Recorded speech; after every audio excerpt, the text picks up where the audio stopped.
अब हम simple present tense को, अभी तो आपको रूल 1 रूल 2 बताया था जो कि अफर्मेटिव सेंटेंसेस के लिए होता है, मतलब पॉजिटिव सेंटेंसेस के लिए। अब जब कभी हमें किसी सेंटेंस को निगेटिव में चेंज करना है या फिर इंटरोगेटिव, निगेटिव मीन्स जिसमें नॉट का यूज हो, इंटरोगेटिव जिसमें हमसे क्वेश्चन पूछा जाता है, तो इस तरीके अगर चेंज करना हो तो हम उसको कैसे करेंगे। देखिए, इसके लिए हमें कुछ रूल्स देखने होते हैं। जैसे अफर्मेटिव के लिए तो रूल्स आपको रूल 1 एंड रूल 2 आपको दिखाया था, ठीक है। अभी जो हम देखेंगे इसमें कैसे करेंगे, देखिए यहां पर है निगेटिव के लिए फॉर्मूला, ये है सब्जेक्ट प्लस डू या डज का यूज करेंगे प्लस नॉट का यूज करेंगे प्लस वर्ब फर्स्ट फॉर्म उसका एंड प्लस ऑब्जेक्ट। फिर इंट्रोगेटिव के लिए हम क्या करेंगे, इंट्रोगेटिव के लिए डू और डज को हम पहले कर देते हैं, इसके बाद सब्जेक्ट, फिर वर्ब का फर्स्ट फॉर्म, उसके बाद ऑब्जेक्ट।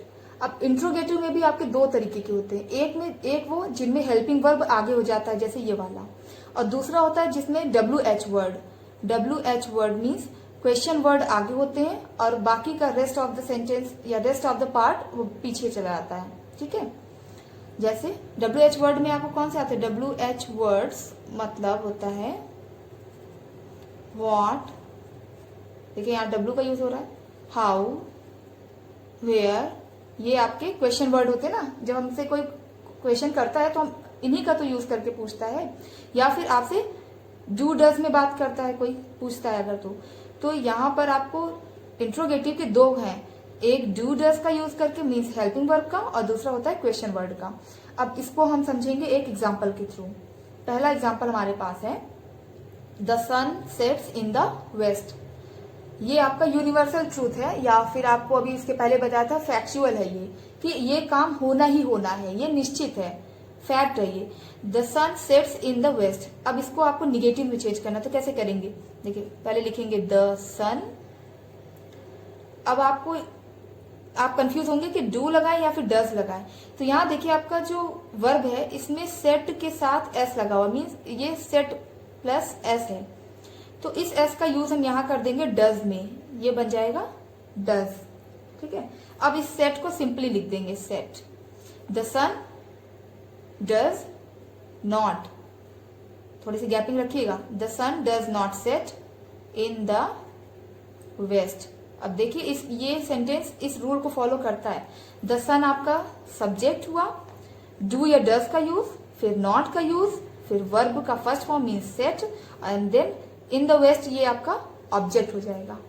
इसी को अब आपको इंट्रोगेटिव में चेंज करना, तो इंट्रोगेटिव में चेंज करने के सिंपल वे है, आप डू या डज को आप पहले कर दें।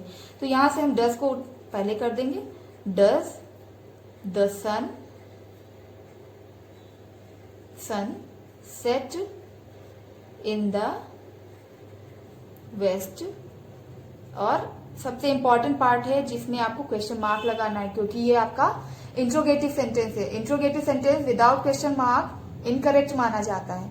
आप लोग हमेशा ये चीज भूल जाते हैं, इसलिए इसको याद रखिएगा कि question mark is necessary here. अब इसको आप चाहें तो क्वेश्चन वर्ड में चेंज कीजिए, या फिर इतना इसको ऐसे करके ही छोड़ सकते हैं, कोई दिक्कत नहीं है, ये गलत नहीं होगा, ठीक है। अब ये पार्ट आपका होमवर्क पार्ट है, ठीक है। इसका भी एक एग्जाम्पल हम बता देते हैं आपको यहाँ पर करके, और एक वैसा एस वाला डज का यूज करके बताया था, एक ये डू का यूज करके। इसके बाद के जितने भी 5 सेंटेंस हैं ये आपको ही करने हैं, ये आपको चेंज करना है, ठीक है। ये आप खुद से करेंगे, ये आपका होमवर्क होगा।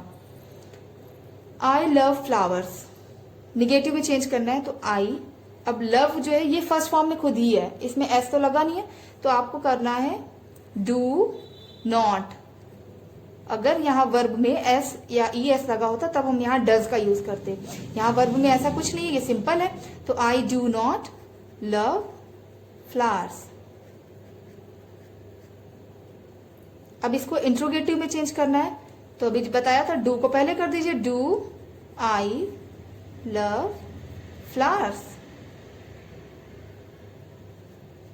और क्वेश्चन मार्क। मतलब इसका मतलब होता है आई लव फ्लावर्स, मुझे फूल पसंद है, ठीक है, या मैं फूलों को पसंद करता हूं। अब जब ये निगेटिव में चेंज होगा तो ये हो जाएगा मैं फूलों को पसंद नहीं करता हूं, डू नॉट। निगेटिव का मतलब हमेशा नॉट का यूज होगा। और interrogative, do I love flowers, क्या मैं फूलों को पसंद करता हूं। ठीक है, इसी तरीके से आपको ये पूरे जो सेंटेंस दिए गए हैं इनको आपको अपनी नोटबुक में करके होमवर्क में सेंड करना है। ये आपके लिए होमवर्क है। ठीक है, that's all for today. Thank you for watching this video.